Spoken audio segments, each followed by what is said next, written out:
Welcome to the Lee Schools TV podcast. I'm Rob Spicker, and we appreciate you taking the time to join us and learn a little bit more about the school district of Lee County. Our guest today is Lee County Teacher of the Year, Allison Kerner. Allie, she's with us here, teaches 8th grade English Language Arts at Harnsmarsh Middle School in Lehigh Acres. She's also a peer collaborative teacher, which means she spends half of her time coaching and mentoring her coworkers, her other teachers. So Allie, I want to thank you so much for joining us today. And it was right before the Christmas break that you found out, you were surprised that you had become the Lee County Teacher of the Year. So can you tell us how that unfolded and how you were surprised and how it felt? It was crazy. Definitely one of the biggest surprises ever. My assistant principal, Yolene Martin, she was like, hey, we're doing 5th grade kind of like talk-throughs to get them pumped for 6th grade and open house. So I'm taking a team together. This was a few weeks ago. Taking a team together, but I'm gonna need you to fill in for so-and-so on Friday. So come, dressed, ready to go out. We're gonna load the car and get on our way about 11:30. I was like, okay, cool. So I walk in the building, everyone's bustling around trying to gather all these supplies we need. And so she comes and grabs me. Okay, we're gonna load my car. Let's walk through this way to grab a bin or two. Okay, fine. So we walk in, and then we get to the courtyard, and it's just everybody's there. I see my parents, I see my principal or my administrative team, and it was just a big party. So it was great. She truly fooled me. I was really excited. You had gone through a process though to get there, right? Yes. There's some interview. You had to be nominated. You had to be interviewed. Yes. What was that like? It was intense. It was definitely just an honor to go through the process, but. During my first interview, we actually had an internet issue, and so trying to do it via Zoom, and every other word they couldn't hear me, and it was dropping a ton, and so I thought for sure, it's like, oh man, I blew it. There's no way. That wasn't a good time. So I was really thankful to get a chance to interview again with them and to make it. So it was great. The questions they asked were awesome, and just to see more of the heart behind the leaders of our district was really cool. What does it mean to you? Your Teacher of the Year. What did that mean? It's crazy. It is wild. This is the kind of stuff that if you would have asked Allie in college or Allie in high school who was like, I think I'm going to be a teacher, this is the kind of thing that I was like, no, there's no way I could do that. No way. But always kind of dreamed and hoped for. And so it's definitely my one of the biggest accomplishments I think I'll ever have in my career. And then on the same side, like the pride of being chosen to represent our district as a whole. I said it when they gave me the award, I'm one of 1,000 great teachers in our district. And so it's just truly an honor to be the one to represent us. Yeah, well, again, congratulations. It is an honor. I know one of the things that helped you stand out was what you had done this year. You decided to teach the 8th graders with the lowest reading scores, and on their iReady proficiency tests, you've already helped them all improve at least one level. So why that group, and then what are you doing that helps them improve in a relatively quick amount of time? Yeah, huge shout out to them. They have crushed it. They have put so much hard work in, and just seeing that growth in in a few months of the school year was incredible. So I'm really proud of them. But I think we had a ton of turnover over the last 2 years. And so my 8th grade team starting this school year was all new people, kind of really hesitant to jump back into education or joining us for the first time as a career changer. And so they were the team that had the most need. And my 6th grade team, which is where my heart and soul is, I love 6th graders, they're rock stars. I've been with them for a few years now, and they are perfectly fine doing their thing on their own. And so I told my administrative team, that I'd step into 8th grade if they'd allow it. And so that opened up that door to join their new team. But then also, I usually work with the higher level kids, our Cambridge students, but we have a rock star new teacher who is doing our Cambridge 8th grade.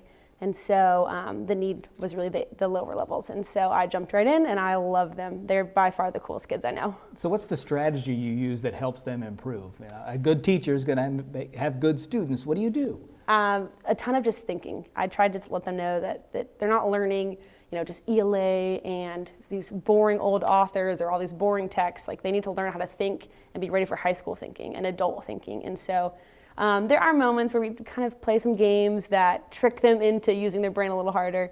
But a lot of the times, I think just having that relationship with them and the interaction between each other of, hey, it's not schoolwork. We're learning to be adults. We're about to go into high school. We're close to 18. We're 4 or 5 years from 18. We need to know how to do this. The whole mindset change on their part. Which is so different from 6th graders. Yeah. So it's been really cool. Interesting. So your principal, Alex Rozansky, describes you as somebody who teaches confidence. What does he mean, or what do you think he means by that? Yeah. As a student, I was a student that was very quiet and meek and shy and did not have a ton of confidence in myself as a student. And so part of what I try to do in my classroom, I think what he's observed and seen is just building kids up, even in the small things. So, hey, you might have kind of struggled here, but you did this one today and it was awesome. And so building that confidence so that when they see their next challenge or their next obstacle, whether it is academic or social or personal, they don't have the instant feeling of defeat. No, I can't do that. It's more so like, I did this yesterday, I can do it again. Or if I excelled here, I know someone is rooting for me to excel in the next area. So success building upon success. Yeah. Get them to think positively about their work and the outcome of their work. Yeah.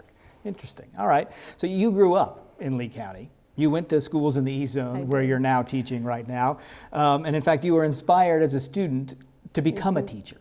So what happened? What made you become a teacher? Yep. That is one of my closest stories to my heart. So as a second or third grader, my sister got really sick from West Nile. There's a form of encephalitis at the time. And when she passed away, it was my teachers that really just rallied up behind me. I remember getting just phone calls, letters, notes. I still have one of the stuffed animals that my fourth grade teacher gave me when she passed. And so just the encouragement from them and seeing that shaped my entire future. So I went from a kid who was quiet, probably a little bit unseen, and felt unseen in the classroom, to someone who had a support system outside of just my parents. And so that is really what sparked my passion to then have a part in changing kids' lives. Are there other things that you take from your time in our schools to now use as a teacher in our schools? All the time. I had a teacher in middle school actually, Miss Woods, and she would every year turn her classroom into a tropical rainforest. Her and her husband would come in and just remodel the whole thing. Different ceiling tiles, plants everywhere, animal noises for our rainforest unit.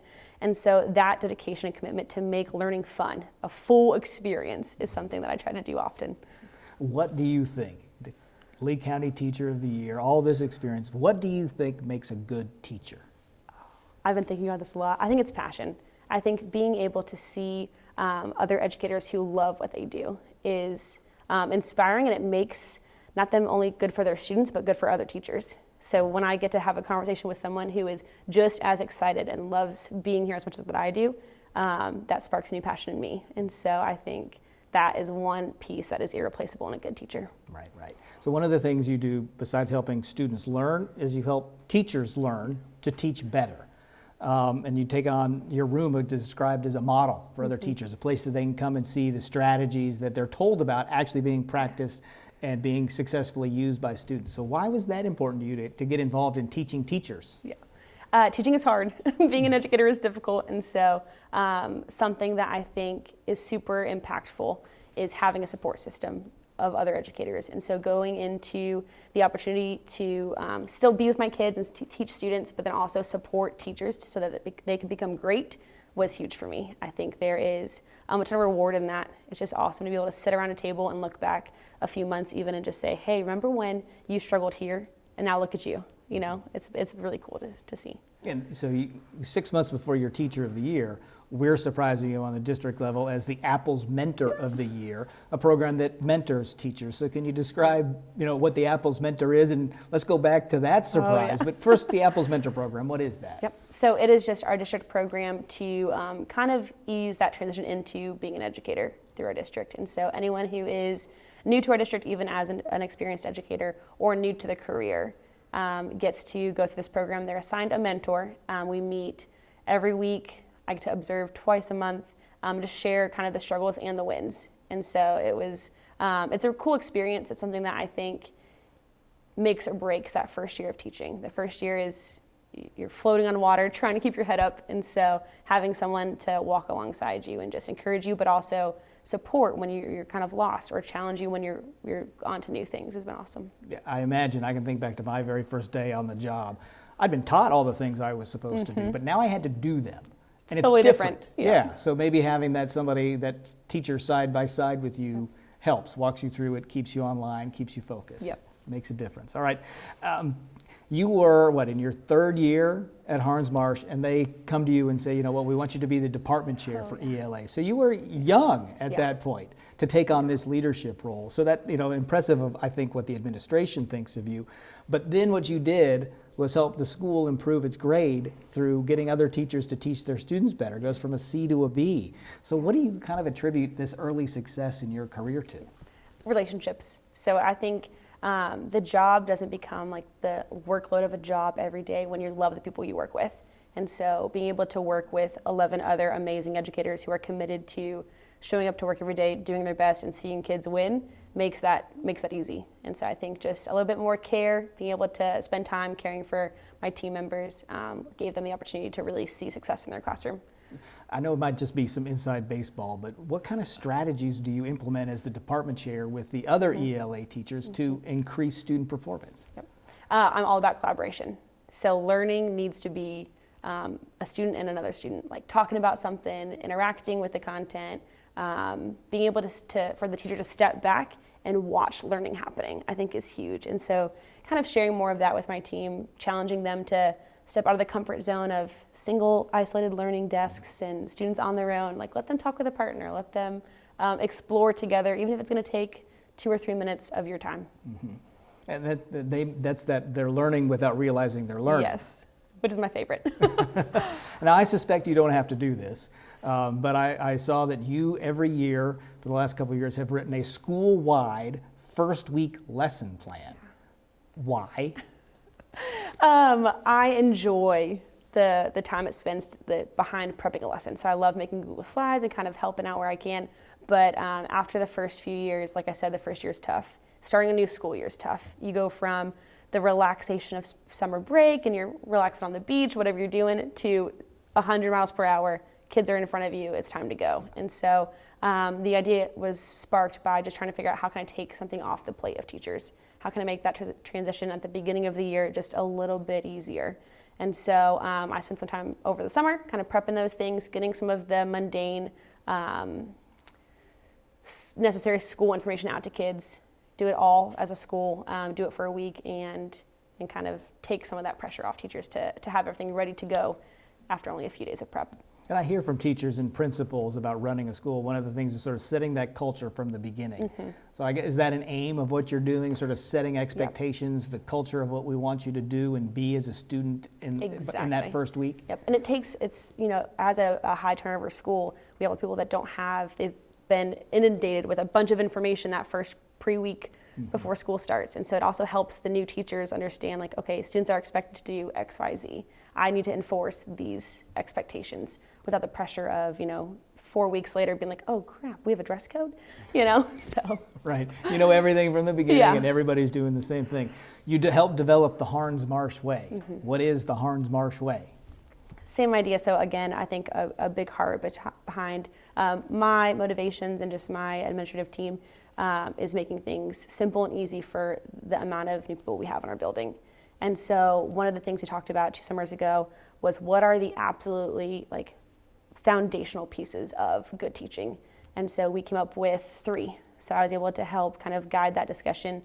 We want to just give 3 instructional focuses throughout our building, and that hopefully has made it easier for teachers when they're planning or trying to figure out where to go next, whether it's with a new team or some movement through departments or joining a new career changer. The 3 pillars, I remember reading that. What are the 3 pillars for Harns Marsh?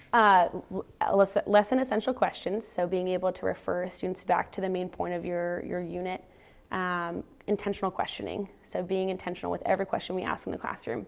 If it doesn't have a purpose for their learning, let's take it back out. Let's edit it. And then the last one is distributed summarizing. So giving kids a moment to stop and process what you're explaining, what they're learning, so that we can accurately gauge how much or how little they've gotten. I know as a teacher, in the last couple of years for our teachers have been really difficult with COVID. Mm-hmm. Everybody went home and never came back for a few months in the spring of 2020. Then we had the remote learning with half the school at home and half on campus, and the stress for teachers of sometimes doing both, the stress of working in this COVID environment. So for you as a perspective of a teacher and your coworkers, what's it like as a teacher these days, and how dramatically different is it than before? It's wild. At the beginning when we shut down, I was like, oh, it's only going to be a few weeks. It's not going to be a big difference. But every everyone I've talked to and every experience I've had is drastically different than what it used to be as a teacher. And so, having 3 years in a classroom, feeling confident with what I was doing, to then have to learn how to teach virtually or how to keep kids accountable when it's been 3 or 4 weeks since I've seen them because they've been quarantined a few times, has been really difficult. I think there's a ton of kind of weight and pressure on us as educators right now to kind of keep it all together, but we're still learning a brand new way of doing things. And so trying to take care of ourselves and our families, on top of caring for the students that we love and adore, on top of learning a brand new set of skills for our career. It's been a lot. I'll bet it has. Has it changed your commitment any as a teacher? Or do you still want to dive in and do this every day? I do still want to dive in and do it every day. I will say it feels a lot like, almost like weight training. So when you go to weight or to lift, like the heaviest you've ever lifted before, you're like, this is impossible. I'm not gonna be able to do it. I'm not gonna be able to pick this up. And then eventually you do, and you're stronger after. And I think I'm really hopeful, and I'm so far on the mindset that this experience through teaching in COVID will be that. I'll be stronger afterwards and look back and be like, dang, we did that. We made it. Yeah. How do you think parents should feel when they hear a teacher say, it's been hard? Should they be okay, though, knowing that you guys are doing everything you can? I hope so. I really do hope so. I don't think we have, again, we have great students in our district, and we have great parents behind those students. But I think reminding all of us that we're on the same team. No one wants to see a kid fail. We're not out to get kids, or we're not out to let them be left behind. We want them to succeed at this. And so reminding teachers and parents and students we're all on the same team. And so I think there can be a lot of tension or discourse and discomfort because everyone is stressed. Everyone is going through something different with this COVID experience. And so reminding us that, hey, it's not us against you or us against them. It's all of us together. Yeah, we're in this together. Yeah. So let's work together. So Lee County Teacher of the Year, nominated now to be Florida Teacher of the Year. What do you think about that? That's wild to me. That is crazy. In the beginning, it still kind of feels like a dream. Like, are we sure this happened? But in the beginning, I was like, dang, I'm the only name you guys get? This is it? But I'm excited. It is absolutely mind-blowing. It surpasses any of the dreams I could have had as an educator. And what are your students telling you? They're pumped. They're ready to party. They're like, we need to do it. We're winning. And I was like, okay, I'm in. We'll know in a couple months, won't we? Well, I want to wish you luck. Thank you. In the Florida Teacher of the Year. Congratulations again for being Lee County Teacher of the Year and all the things you've accomplished already in just a matter of a few years. Very good work, very hard work. So again, we wish you the best of luck. Thank you for joining us on the LE Schools TV podcast. And for those of you that have joined us, we appreciate your time. Thanks for joining us, and we'll be back next month.